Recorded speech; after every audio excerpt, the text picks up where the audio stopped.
আমরা এখন কুমিল্লা বোর্ড 2020 সালে আসা এই সৃজনশীল প্রশ্নটি সমাধান করব। সৃজনশীল প্রশ্নটির একেবারে শুরুতেই কিউআর কোড দেওয়া রয়েছে।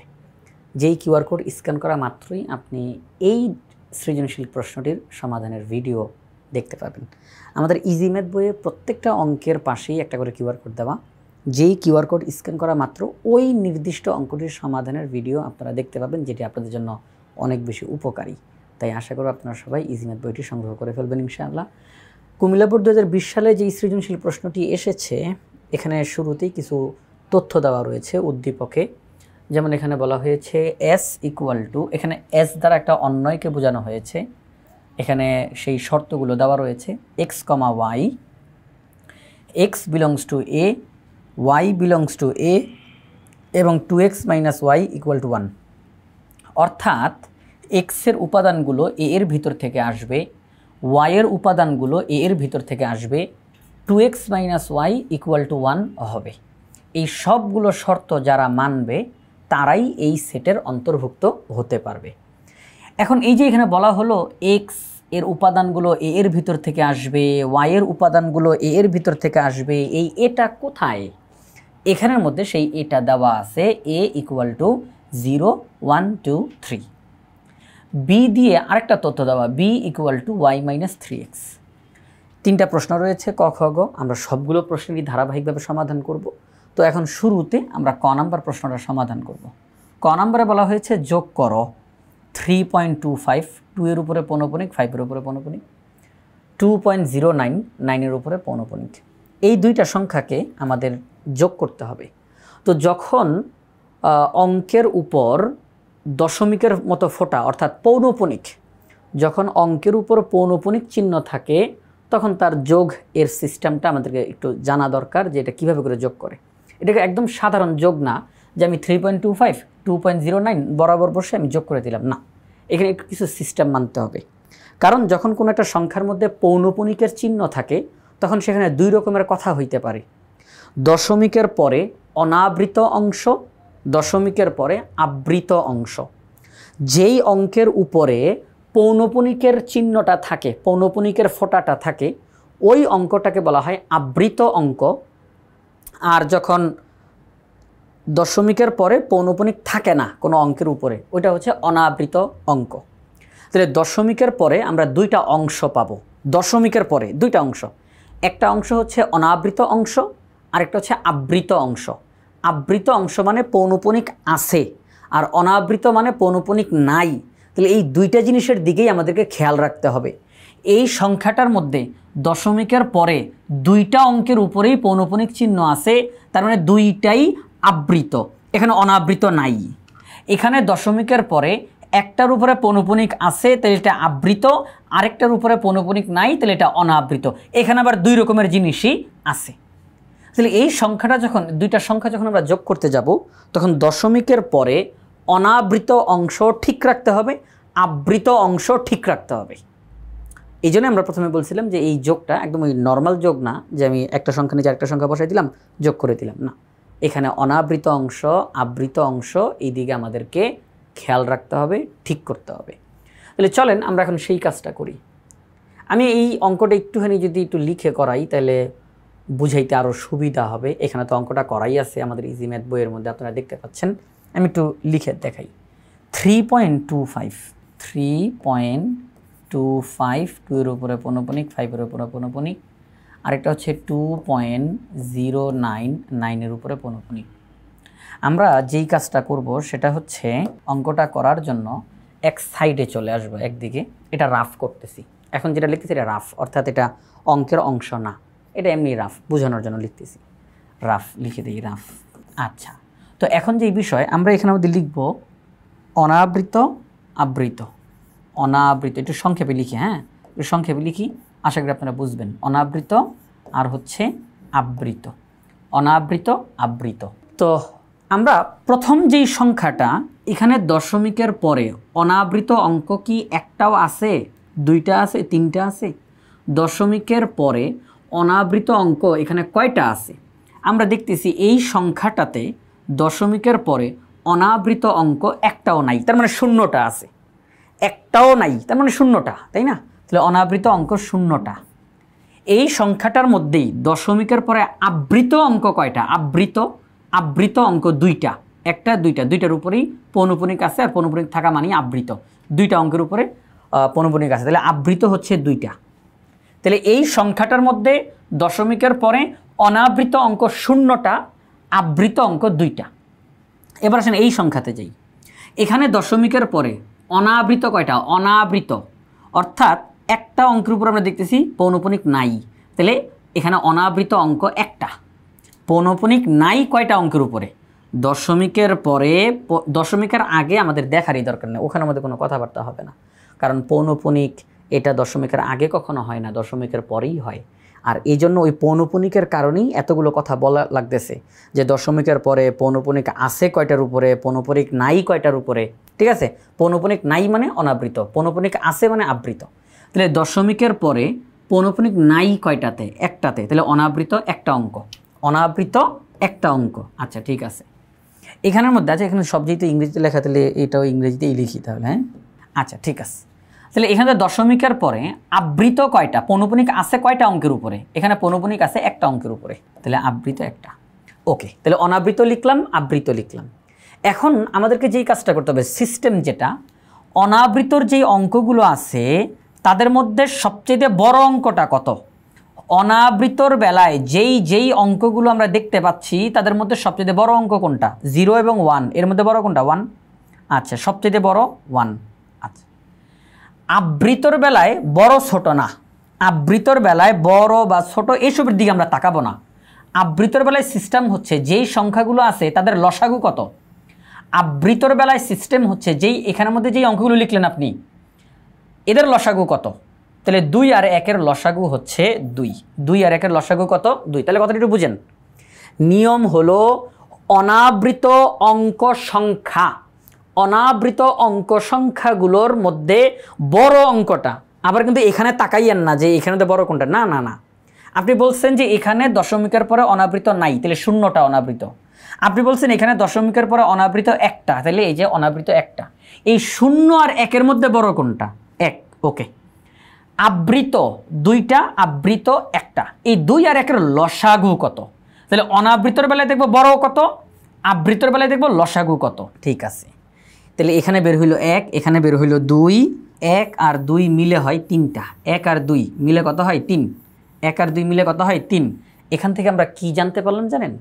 এখান থেকে আমরা জানতে পারলাম যে এই অঙ্কটা করতে গিয়ে দশমিকের পরে 3টা করে অঙ্ক আমাদেরকে রাখতে হবে বাধ্যতামূলকভাবে। ওখান থেকে আমরা এটা জানতে পারছি যে এই অঙ্কটা যে আমরা করব, দশমিকের পরে 3টা করে অঙ্ক আমাদেরকে রাখতে হবে বাধ্যতামূলকভাবে। এবং ওই যে 3টা অঙ্ক আপনি রাখবেন, সেখানেও আবার ভাগ ভাগ আছে, একটা হবে অনাবৃত অঙ্ক আর 2টা হবে আবৃত অঙ্ক। দশমিকের পরে 3টা করে অঙ্ক রাখতে হবে, এর মধ্যে ওই 3টা অঙ্কের মধ্যে একটা অঙ্ক হবে, অঙ্ক কোনটা? এই যে এই এক একটা ডিজিট, এক একটা, এই যে 3 এটা অঙ্ক, 2 এটা অঙ্ক, 5 এটা অঙ্ক। এই যে দশমিকের পরে 3টা অঙ্ক রাখতে বলা হচ্ছে, এর মধ্যে একটা হবে অনাবৃত, 2টা হবে আবৃত। চলেন আমরা একটু বসাই। 3 দশমিকের আগে কোনো কথাবার্তা নাই, 3 পয়েন্ট লিখলাম। এবার দশমিকের পরে যখন বসাইতে যাব, অনাবৃত একটা বসাইতে হবে, তাই না? অনাবৃত, এখানে তো অনাবৃত নাই, তাহলে কি করা যায়? যেহেতু এখানে অনাবৃত নাই, তাহলে আবৃতর সাহায্য নিতে হবে। আপনি আপাতত অনুগ্রহ করে এই যে দশমিকের যে ফোঁটাগুলো, অর্থাৎ পৌনঃপুনিকের ফোঁটা, এটা ভুলে যান। আমাকে অনাবৃত মানে পৌনঃপুনিক ছাড়া একটা অঙ্ক লিখতে হবে। তো আপনি কি বলবেন যে আমি এখানে 0 বসাই দিই? সংখ্যার সামনে ঠাস করে একটা 0 বসাই দিতে পারবো আমরা? এই সিস্টেম আছে না। আমরা যে কোনো সংখ্যার একদম লাস্টে 0 বসাইতে পারি, এর দ্বারা অঙ্কের কোনো পরিবর্তন ঘটে না, কিন্তু মাঝখানে বসাই দেওয়া যায় হুট করে? না। তাহলে কি করতে পারি? তাহলে দশমিকের পরে তো আমাকে একটা অনাবৃত অঙ্ক বসাইতে হবে বাধ্যতামূলকভাবে।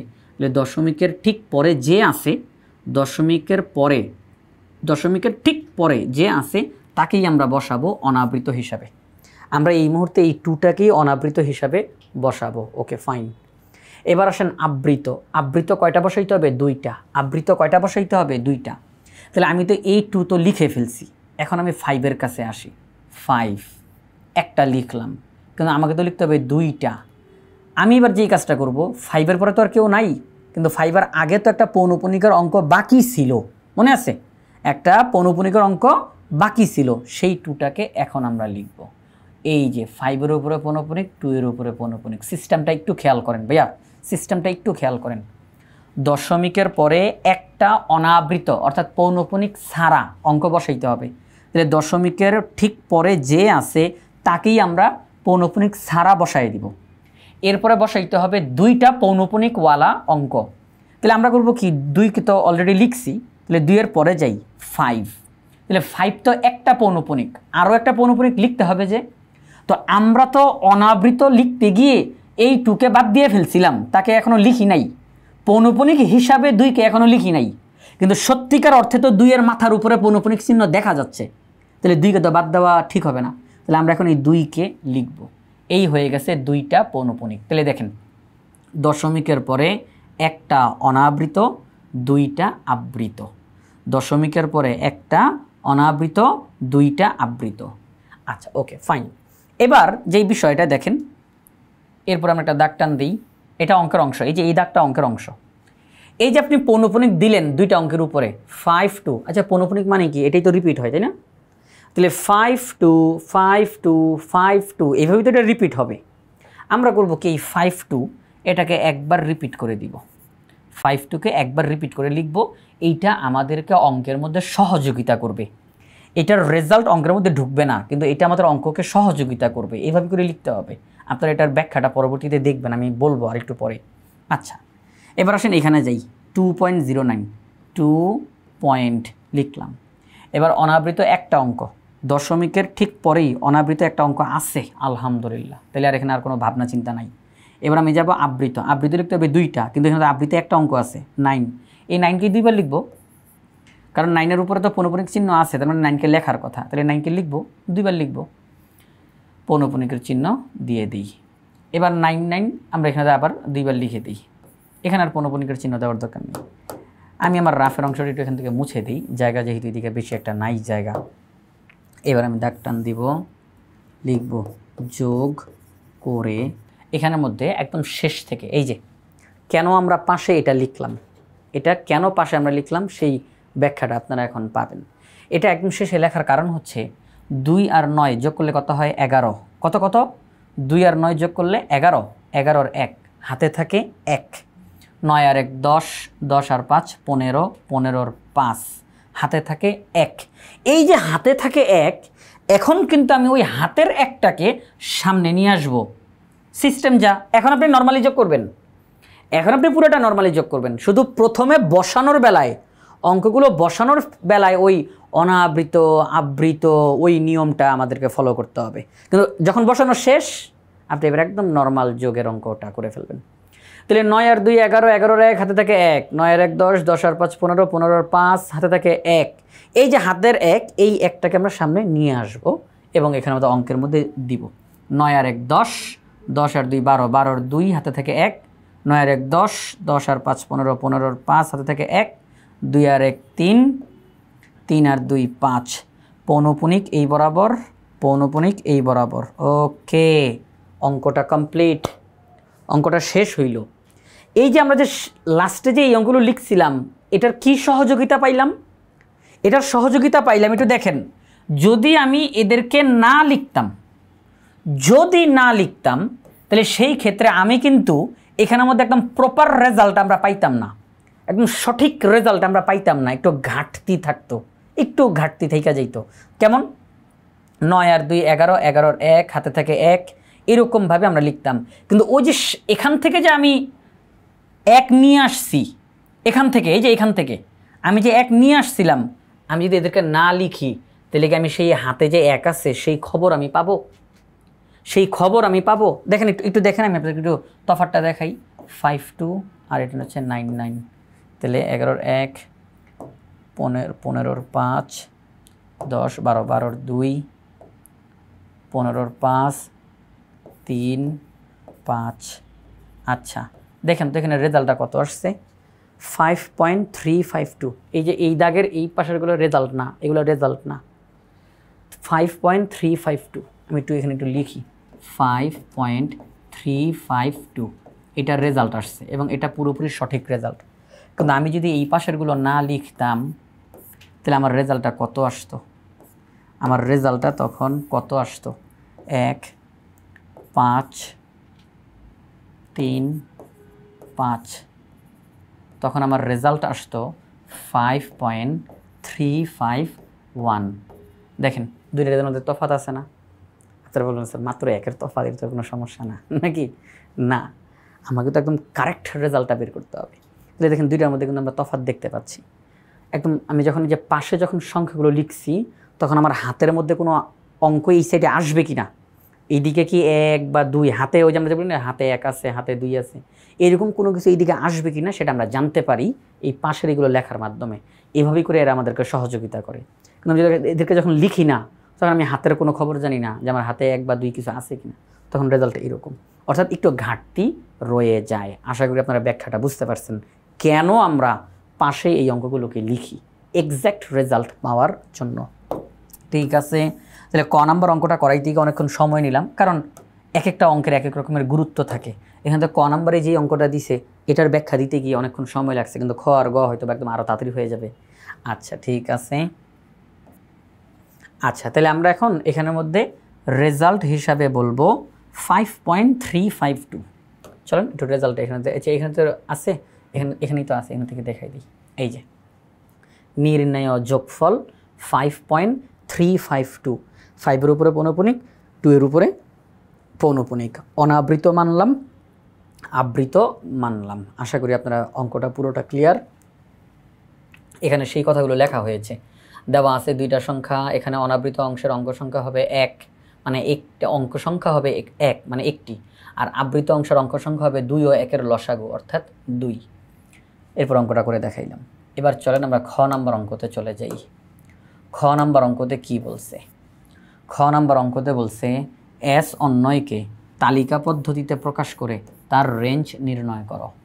উদ্দীপকের মধ্যে আমরা এস দ্বারা একটা অন্যয়কে দেখতে পাচ্ছি, সেখানে বেশ কিছু শর্ত দেওয়া আছে অঙ্কের শুরুতে, সেই শর্তগুলো আমরা বলে আসছিলাম আজকের এই পর্বের একদম শুরুতে।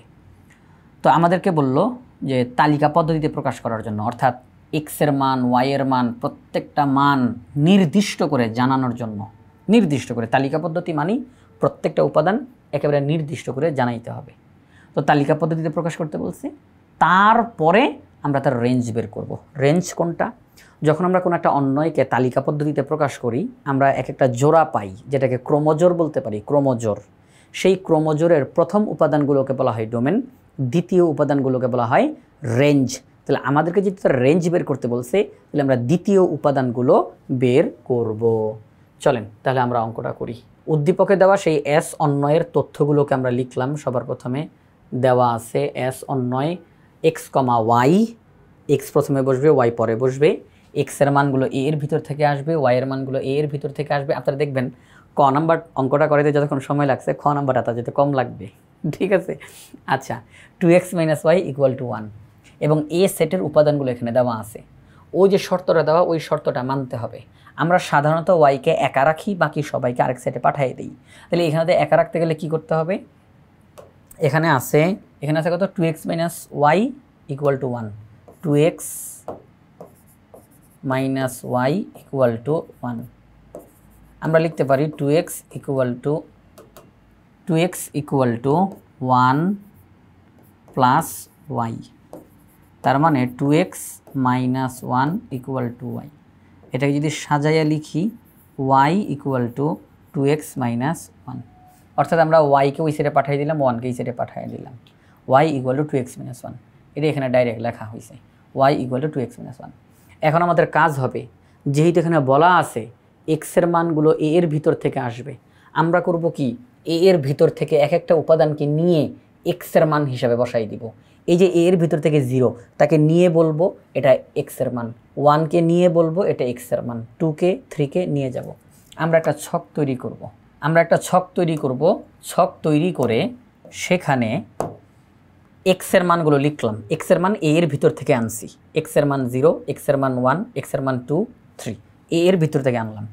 এবার এক্সের এই মানগুলোকে আমরা এই সমীকরণটার মধ্যে বসাবো ক্যালকুলেশন করলে যেই রেজাল্ট আসবে সেটা হবে ওয়াই এর মান। তাহলে এক্সের মান 0 বসাই, 2 × 0 তাহলে 0 হয়ে যায়, তাহলে রেজাল্ট হচ্ছে -1। 1 বসাই, তাহলে 2 - 1 তার মানে 1। 2 বসাই, 4 থেকে 1 বিয়োগ করলে 3। 3 বসাই, 3 × 6, 1 বিয়োগ করলে 5। ওকে, আমরা রেজাল্টগুলো পেয়ে গেলাম। তো এখন আমাদেরকে দেখতে হবে এক্সের সবগুলো মান তো এর ভিতর থেকে আসছে, এখানে কোনো সন্দেহ নাই।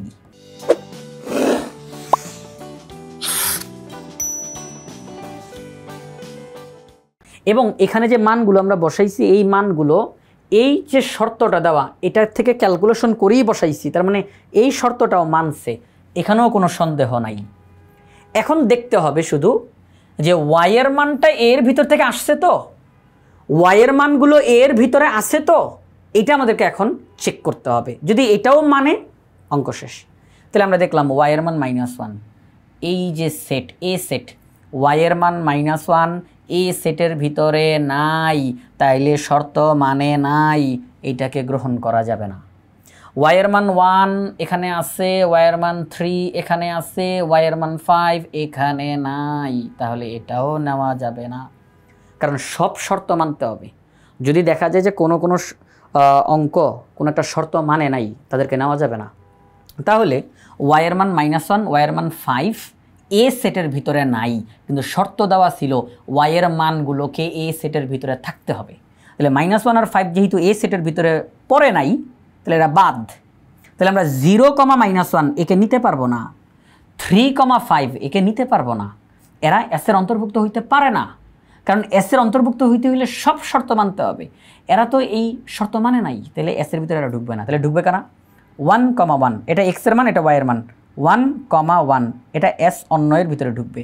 2, 3 এটা এক্স এর মান, এটা ওয়াই এর মান। 2, 3 এস অন্যের ভিতরে ঢুকবে। তাহলে আমরা এস অন্যয়কে তালিকা পদ্ধতিতে দেখাইয়া দিলাম, প্রত্যেকটা উপাদান নির্দিষ্ট করে লেখা হয়েছে, এটা এক্স এর মান, এটা ওয়াই এর মান, এটা এক্স এর মান, এটা ওয়াই এর মান। তাহলে তালিকা পদ্ধতি দেখানো শেষ। আমাদেরকে এটা বলছিল তালিকা পদ্ধতি দেখাও, দেখাইলাম। এরপরে বলছিল রেঞ্জ নির্ণয় করো। রেঞ্জ কি? এই যে আমি অন্যয়টিকে তালিকা পদ্ধতিতে দেখাইলাম, এখানের দ্বিতীয় উপাদান তারা হচ্ছে রেঞ্জ। তাহলে এটা প্রথম উপাদান, এটা দ্বিতীয় উপাদান, তাহলে দ্বিতীয় উপাদান 1 এটা রেঞ্জ, প্রথম উপাদান দ্বিতীয় উপাদান 3 এটা রেঞ্জ। আমরা রেঞ্জও নির্ণয় করে দেখাইলাম। তাহলে আমাদের খ নাম্বার প্রশ্নে তালিকা পদ্ধতি দেখাইতে বলছিল, এই অন্যয়টাকে দেখাইলাম, রেঞ্জ নির্ণয় করতে বলছে, সেটাও নির্ণয় করলাম। খ নাম্বার অঙ্কটা কমপ্লিট। আমরা এখন গ নাম্বার অঙ্কটা করব। গ নাম্বার অঙ্কটাতে কি বলছে? গ নাম্বার অঙ্কটাতে বলছে বি = 0 এর লেখচিত্র অঙ্কন করে এটি ফাংশন কিনা যাচাই করো, যেখানে এক্স এর মান -2 এর সমান বা বড়, +2 এর সমান বা ছোট। একটু কথাটা বোঝার চেষ্টা করি। একটা লেখচিত্র অর্থাৎ গ্রাফ আকার একটা অঙ্ক আমরা এখন পাইলাম। এখানে বলছে বি = 0। বি কোথায়? এই যে উদ্দীপকের মধ্যে বি দেওয়া আছে, বি = y - 3x।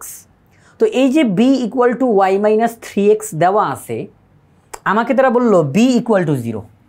উদ্দীপকে বলল বি = y - 3x, এখানে বলল বি = 0। তাহলে আমরা পরস্পরকে সমান বলতে পারি, তাই না? পরস্পরকে সমান বলতে পারি। y - 3x = 0, y - 3x = 0। এই শর্তটা মেনে আমরা একটা লেখচিত্র আঁকব। এখন এখানের মধ্যে তো x আছে, y আছে, x এর সীমানা দিয়ে দিছে যে আমরা x এর মান -2 বসাবো, ক্যালকুলেশন করলে y এর মান পাবো। আমরা x এর মান -1 বসাবো, 0 বসাবো, 1 বসাবো, 2 পর্যন্ত বসাইতে পারবো, আর না, কারণ তারা সীমানা দিয়ে দিছে -2, -1, 0, 1, 2। এই অঙ্কগুলো আমরা এখানে বসাবো, ক্যালকুলেশন করব, রেজাল্ট আসবে সেটা y এর মান, রেজাল্ট আসবে সেটা y এর মান। তাহলে x এর মান, y এর মান আমরা পেয়ে যাব। আমরা জানি যে একটা যখন গ্রাফ পেপার তৈরি করতে যাই, আমাদেরকে গ্রাফ পেপারের মধ্যে একটা বিন্দু বসাইতে গেলে দুইটা মান লাগে, x এর মান লাগে, y এর মান লাগে। আপনি যখন গ্রাফ পেপারের মধ্যে, এই যে গ্রাফ পেপারের মধ্যে যখন আপনি একটা বিন্দু বসাইতে যাবেন, তাহলে আপনার কি লাগবে? x এর মান লাগবে, y এর মান লাগবে না? তাহলে একটা বিন্দু বসাইতে গেলে দুইটা মান লাগে। তাহলে আমি x এর মান -2 বসাবো, তার মানে x এর মান -2, ক্যালকুলেশন করব, হিসাব করব, একটা মান আসবে সেটা y এর মান। তাহলে x এর মান -2, আর হিসাব করার পর একটা রেজাল্ট আসবে সেটা আবার y এর মান। এই বিন্দুটা নিয়ে আমরা গ্রাফ পেপারে বসাবো। আমরা x এর মান -1, ওকে, এবার -1 এখানে বসাবো, ক্যালকুলেশন করব সেটা y এর মান। তাহলে x এর মান -1 আর ওয়াইয়ের মানটা আসবে, এটা কি আমরা গ্রাফ পেপারে বসাবো। এরকম করে একের পর এক আমরা বিন্দু বসাইতে থাকবো, লেখচিত্র আঁকা হবে। এই যে বিন্দুগুলো বসাবো, সবগুলো বিন্দু বসানোর পরে বিন্দুগুলোকে যোগ করে দিব, পেন্সিল দিয়ে সবগুলো বিন্দুকে একসঙ্গে টেনে দিব, যোগ করে দিব। তখন যে লেখচিত্রটা হবে, এটা কি ফাংশন নাকি ফাংশন না, সেটা আমরা সেখান থেকে জানতে পারবো। কারণ লেখচিত্র দেখে কিন্তু সিদ্ধান্ত নেওয়া যায় যে এই লেখচিত্রটা তৈরি করা হয়েছে যেই বিন্দুর মাধ্যমে, আমরা যেই তথ্যটা ব্যবহার করে, সেটা কি আসলে ফাংশন নাকি ফাংশন না, এটা লেখচিত্র থেকে সিদ্ধান্ত নেওয়া যায়। আমাদেরকে সেই সিদ্ধান্ত নেওয়ার কথাই তারা বলছে যে আপনারা সিদ্ধান্ত জানান। চলেন আমরা অঙ্কটা করি। প্রথমে উদ্দীপকের তথ্যটা লিখে নিলাম আমরা। উদ্দীপকে যেই তথ্যটা দেওয়া b = y - 3x, আর প্রশ্নতে যেই তথ্যটা দেওয়া b = 0, আমরা এখন লিখব y - 3x = 0, তাহলে y = 3x। আমরা এবার একটা ছক তৈরি করব। আমরা x এর মান -2, -1, 0, 1, 2 আমরা কিন্তু নিজের মন মতো বসাই নাই, এখানে দেওয়া আছে মানগুলো, আমরা মানগুলো বসাইলাম। এবার x এর মান -2 এখানে বসাবো, এই যে এখানে বসাবো, তাহলে -6 y এর মান, -1 বসাবো, তাহলে -3 y এর মান, 0 বসাবো, 1 বসাবো, 2 বসাবো, আমরা y এর মান পেয়ে গেছি। x এর মান y এর মান, তাহলে x এর মান -2, y এর মান -6, তাহলে -2, -6, -1, -3, 0, 0। এই যে আমরা বিন্দুগুলো পেয়ে গেলাম, এগুলো সব এক একটা বিন্দু। আমরা গ্রাফ পেপারে এই যে এটাকে আমরা জানি x অক্ষ, আর এটাকে আমরা জানি y অক্ষ। আমি কিন্তু এমনি শুধু বোঝানোর জন্য একটু দাগটা দিলাম, কেউ আবার ভাইবে না যে স্যার এটা কীভাবে করে আঁকলো, ঠিক আছে? আমি জাস্ট এমনি একটু নিয়ে বলার জন্য আঁকলাম। এখানের মধ্যে আমাদের ইজি ম্যাথ বইয়ে খুব সুন্দর করে এটা আঁকা আছে। আচ্ছা, এটা হচ্ছে x অক্ষ, এটা হচ্ছে y অক্ষ। তো x অক্ষটা পুরোটার নাম কি? x ও x প্রাইম, y ও y প্রাইম। এটা আমরা বললাম যে x ও x প্রাইমকে x অক্ষ, y ও y প্রাইমকে y অক্ষ বিবেচনা করি, এবং ও হচ্ছে তাদের মূল বিন্দু। এখন ছক কাগজে প্রতি ক্ষুদ্রতম বর্গের বাহুকে এক একক ধরে, মানে প্রত্যেকটা ছোট ছোট ঘরকে এক করে ধরে, আমরা যে গ্রাফ পেপার যে নিব, প্রতি ছোট ছোট ঘরকে এক এক করে ধরে, এখন ছক কাগজে প্রতি ক্ষুদ্রতম বর্গের বাহুকে এক একক ধরে তালিকার এই বিন্দুগুলোকে আমরা স্থাপন করব। এরপরে সবগুলোকে যোগ করে দিব। হ্যাঁ, চলেন এই যে এখানে লিখছি যে যোগ করি। আমরা এখানের মধ্যে সেই চিত্রটা দেখতে পাচ্ছি, ঠিক আছে? সেই চিত্রটা এখানে দেখা যাচ্ছে। এই যে দুইটা লেখাকে পাশাপাশি রাখলাম, দুইটা লেখা। তাহলে দেখেন এখানের মধ্যে এই যে বিন্দুগুলো -2, -6, এই যে এখানে তো বসানো হয়েছে -2, -6, একদম হিসাব করে একদম সঠিকভাবে এখানে আঁকা হয়েছে। -2, 1, 2, -6, 1, 2, 3, 4, 5, 6, এই যে -6, ঠিক আছে? তারপর একটা -1, -3, -1, -3, এভাবে করে বিন্দুগুলো বসাইলাম। 0, 0, 1, 3, 2, 6, সবগুলো বিন্দুকে আমরা আগে বসাবো। এরপর আমরা করবো সবগুলো বিন্দুকে যোগ করে দেব, স্কেল দিয়ে সবগুলো বিন্দুকে একত্র করে যোগ করে দিলাম। ওকে, ফাইন, সুন্দর করে। এবং অবশ্যই এটা কিন্তু পেন্সিল। গ্রাফ পেপার নেওয়া মাত্রই আপনি কলমটা রেখে দিবেন। সবাইকে আমি আবারও বলতেছি, যখনই আপনি গ্রাফ পেপার নিলেন যে আমি এখন লেখচিত্র আঁকবো, আপনি কলমটা রেখে দিবেন ভাইয়া, পেন্সিল হাতে নেবেন। গ্রাফ পেপারে যা কিছু করেন না কেন পেন্সিল দিয়ে, আপনি এরকম এই যে x অক্ষ, y অক্ষ, x ও x প্রাইম, তারপরে এই যে বিন্দুগুলো বসাইলেন, সংখ্যাগুলো বসাইলেন, সব কিছু পেন্সিল দিয়ে। গ্রাফ পেপারে কলমের ব্যবহার করবেন না, পেন্সিল দিয়ে সব কিছু করবেন। আচ্ছা, তাহলে এখন এই যে আমরা বিন্দুগুলোকে সবগুলোকে যোগ করলাম, লেখচিত্র তৈরি হয়ে গেছে। এই যে আমি যে বিন্দুগুলোকে যোগ করলাম না, এটাই আমার লেখচিত্র। এখন এখান থেকে সিদ্ধান্ত নিতে হবে এটা কি ফাংশন নাকি ফাংশন না। এখন এটা কি ফাংশন নাকি ফাংশন না, এটা বোঝার উপায় আছে। সেটা হচ্ছে আমরা যখন কোনো লেখচিত্র অঙ্কন করি, ওই লেখচিত্রটা যদি y অক্ষ এবং y অক্ষের কোনো না কোনো সমান্তরাল রেখাকে, y অক্ষ অথবা y অক্ষের কোনো না কোনো সমান্তরাল রেখাকে, সমান্তরাল রেখা কোনটাকে সেটা বলে নেই, এটা হচ্ছে y অক্ষ। এরপরেই যেই দাগটা y অক্ষের সমান্তরাল রেখা, y অক্ষের সমান্তরাল রেখা, y অক্ষের সমান্তরাল রেখা, y অক্ষের সমান্তরাল, y অক্ষের সমান্তরাল, অর্থাৎ y অক্ষ আর y অক্ষের ডানে বামে যেই রেখাগুলোকে আমরা দেখতে পাচ্ছি, এরা হচ্ছে y অক্ষের সমান্তরাল রেখা। তাহলে কোনো একটা লেখচিত্র ফাংশন কিনা এটা বোঝার উপায় হচ্ছে ওই লেখচিত্রটা যদি ওয়াই অক্ষকে অথবা ওয়াই অক্ষের কোনো না কোনো সমান্তরাল রেখাকে একাধিক বিন্দুতে ছেদ করে তাহলে সেটা ফাংশন না। আমি আবারও বলতেছি, কোনো লেখচিত্র যদি ওয়াই অক্ষকে অথবা ওয়াই অক্ষের কোনো না কোনো সমান্তরাল রেখাকে একাধিক বিন্দুতে ছেদ করে তাহলে সেটা ফাংশন না। আর যদি দেখা যায় আমাদের আঁকা লেখচিত্রটি ওয়াই অক্ষকে অথবা ওয়াই অক্ষের যে কোনো সমান্তরাল রেখাকে কেবলমাত্র একটা বিন্দুতেই ছেদ করছে, একের অধিক বিন্দুতে ছেদ করে নাই, তাহলে সেটা ফাংশন হবে। যেমন এই যে দেখেন, আমি একটু দেখাই, একটু সবাই একটু খেয়াল করি, সবাই একটু খেয়াল করি। আমি এখানের মধ্যে একটু আপনাদেরকে আমাদের এখানে গ্রাফ পেপার একটু নিয়ে এসে দেখাই। দেখেন যে বিষয়টা, আমি এই একটা দাগ টানলাম, আমি এমনি শুধু বোঝানোর জন্য এটা করতেছি। হ্যাঁ, আচ্ছা ঠিক আছে, এটা দিলাম। এখন আসেন, আমি করলাম কি, এই একটা বিন্দু, এই একটা বিন্দু, এই একটা বিন্দু, এই একটা বিন্দু, এই একটা বিন্দু, আমার অঙ্কটা করতে গিয়ে এরকম করে বিন্দুগুলো বসছে। আমি বিন্দুগুলোকে এইটা, তারপরে এইটা, তারপরে এইটা, তারপরে এইটা, তারপরে এইটা যোগ করলাম। এখন আমাকে যদি বলে এটা কি ফাংশন? না, এটা ফাংশন না, এটা ফাংশন না। কেন এটা ফাংশন না? তার কারণ হলো, সবাই একটু খেয়াল করি, তার কারণ হলো, সবাই দেখেন কিন্তু আমার আঁকা লেখচিত্রটি ওয়াই অক্ষকে, এই দেখেন দেখেন দেখেন, লেখচিত্রটি ওয়াই অক্ষকে একই, এই যে এখানেও ছেদ করছে, এখানেও ছেদ করছে, একই রেখার দুই বিন্দুতে ছেদ করছে।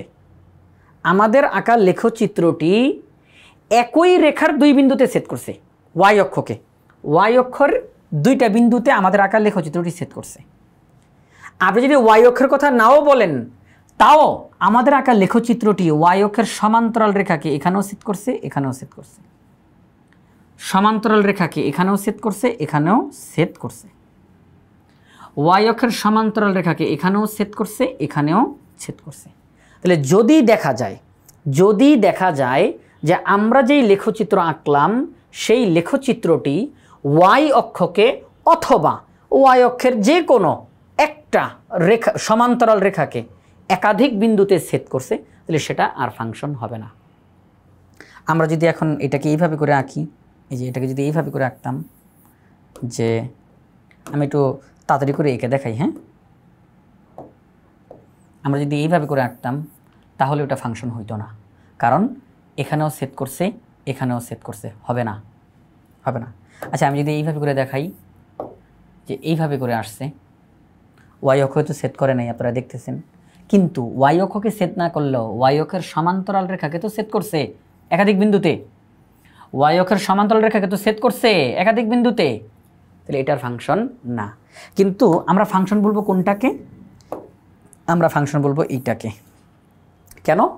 কারণ ওয়াই অক্ষকে, এই লাল কালারটা কিন্তু আমাদের লেখচিত্র, আমাদের লেখচিত্রটি ওয়াই অক্ষকে এই একটা বিন্দুতে ছেদ করছে, ওয়াই অক্ষের আর কোনো বিন্দুতে কিন্তু ছেদ করে নাই, শুধু এই একটা বিন্দুতে ছেদ করছে। ওয়াই অক্ষের সমান্তরাল রেখাকে এই একটা বিন্দুতে ছেদ করছে, আর কিন্তু ছেদ করে নাই। এই যে এই রেখার আর কোনো জায়গাতে ছেদ নাই, এখানে ছেদ করছে, আর কোনো জায়গাতে কিন্তু ছেদ করে নাই। এই রেখাটার এখানে ছেদ করছে, আর কোনো জায়গাতে কিন্তু ছেদ করে নাই। তার মানে এটা হচ্ছে ফাংশন। কারণ কোনো লেখচিত্র যদি ওয়াই অক্ষ অথবা ওয়াই অক্ষের সমান্তরাল রেখাগুলোকে কেবলমাত্র একটা বিন্দুতেই ছেদ করছে, তাহলে সেটা ফাংশন।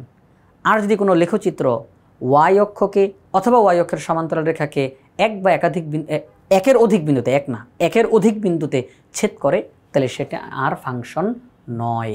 তাহলে আশা করি আপনারা সবাই এই বিষয়টা ক্লিয়ার হয়েছেন যে এটা ফাংশন, এটা ফাংশন, এবং কেন এটা ফাংশন তার ব্যাখ্যাটাও পাইছেন। যে আমাদের আঁকা লেখচিত্রটা হচ্ছে এটা হচ্ছে আমাদের আঁকা লেখচিত্র। আমাদের আঁকা লেখচিত্রটি ওয়াই অক্ষকেও একটা বিন্দুতে ছেদ করছে, ওয়াই অক্ষের সমান্তরাল রেখা যারা আছে তাদেরকেও একটা বিন্দুতেই ছেদ করছে, একের অধিক বিন্দুকে কিন্তু ছেদ করে নাই, তাহলে এটা হচ্ছে ফাংশন। তাহলে আমরা দেখতেছি এখানের প্রত্যেকটা বিন্দুর, এই যে এই বিন্দুটার প্রথম উপাদান ভিন্ন, এই বিন্দুটার প্রথম উপাদান ভিন্ন, এই বিন্দুটার প্রথম উপাদান ভিন্ন। যদি দেখা যায় কোনো একটা লেখচিত্র তৈরি করতে গিয়ে যতগুলো বিন্দু দেওয়া আছে প্রত্যেকটা বিন্দুর প্রথম উপাদান ভিন্ন ভিন্ন, একটি লেখচিত্র, এটা লেখচিত্র নাই কেউ যেন বোঝা যায়, এটা একটা টেকনিক বলতে পারেন, বা এটা নিয়ম। টেকনিক কি? এটা নিয়ম, এটা কোনো টেকনিকের কিছু নেই। যে একটা লেখচিত্র আঁকার জন্য যতগুলো বিন্দু আমরা পেলাম, সবগুলো বিন্দুর প্রথম উপাদানগুলো যদি ভিন্ন ভিন্ন হয় তাহলে এটা ফাংশন। তাহলে এটা ফাংশন। আপনি এখানে দেখবেন প্রত্যেকটা বিন্দুর প্রথম উপাদান ভিন্ন ভিন্ন। আচ্ছা ঠিক আছে, তাহলে আমরা এখানে মধ্যে এই কথাটা লিখে দিলাম যে লেখচিত্র হতে দেখা যায় যে ওয়াই অক্ষের সমান্তরাল রেখায় লেখের একাধিক বিন্দু নেই, অর্থাৎ বিন্দুগুলোর প্রথম উপাদান ভিন্ন ভিন্ন, সুতরাং এটি একটি ফাংশন। সিদ্ধান্ত জানাইলাম, তাই না? আচ্ছা, তো এই অঙ্কটা অনেক ডিটেইলসে বোঝানোর চেষ্টা করলাম প্রিয় শিক্ষার্থীরা।